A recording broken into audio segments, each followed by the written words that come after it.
নিষিদ্ধ ঘোষিত আমার ফাঁসি চাই বইটি পড়ার আগ্রহ অনেকের।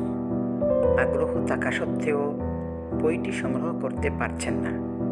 আপনাদের জন্য আমরা ধারাবাহিকভাবে বইটি আপলোড দেব। প্রথম পোস্ট। ভূমিকা। আমার বিশ্বাস, অতীতের সত্য ঘটনা বা ইতিহাস জানা থাকলে ভবিষ্যতের দিক নির্দেশনা হয়তো আসতে পারে। শুধু আমি আছি বা জানি এমন সমস্ত ঘটনাবলী কেবল এখানে লিখিত হলো, তবে আমার দেখা বা জানার বাইরে অন্য কিছু নেই, এটা একেবারেই ঠিক নয়। অবশ্যই আছে। আমরা যারা সাধারণ মানুষ, আমাদের একটা বিষয়ে নিশ্চিত হতে হবে যে যারা রাজনীতি করেন বা দেশ চালান তারা আমাদের চাইতে খুব বেশি কিছু বুঝেন তা মোটেও নয়।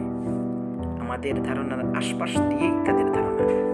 আমাদের চাইতে খুব বেশি জ্ঞান, মেধা, যোগ্যতা রাজনীতিবিদদের আছে এমন ভাববারও কোনোই কারণ নেই।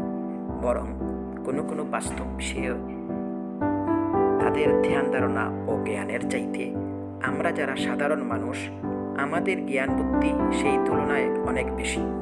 অন্তত বাংলাদেশের রাজনীতিক ও প্রশাসকদের বেলায় এটা 16 আনা সত্য। কত নিজ প্রকৃতির এবং কত লোভী ও ক্ষুদ্র মনোবৃত্তির মানুষেরা কত উপরে আসেন, সাধারণ জনতার কাছে তা তুলে ধরার জন্যই এই বই লেখার প্রয়াস আমার।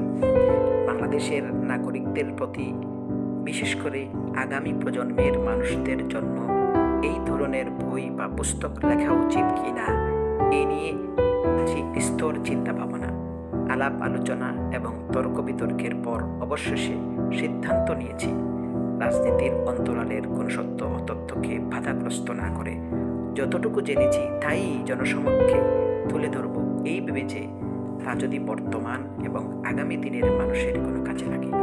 এই গ্রন্থ বা পুস্তক পড়ে কোনো পাঠক আমাদের অকথ্য ভাষায় গালিগালাজ করবেন, পারলে তার চাইতেও ভয়ানক চরম দণ্ড দেবেন। আবার কোনো পাঠক হয়তো সতর্ক সাবধান হয়ে বিস্তর চিন্তা ভাবনা করে আগামী দিনের রাজনৈতিক পথ চলবেন। পাঠক কী করবেন এটা একান্তই পাঠকের নিজস্ব ব্যাপার, তবে আমরা এটাকে প্রকাশ করা আমাদের একান্তই দায়িত্ব মনে করেছি।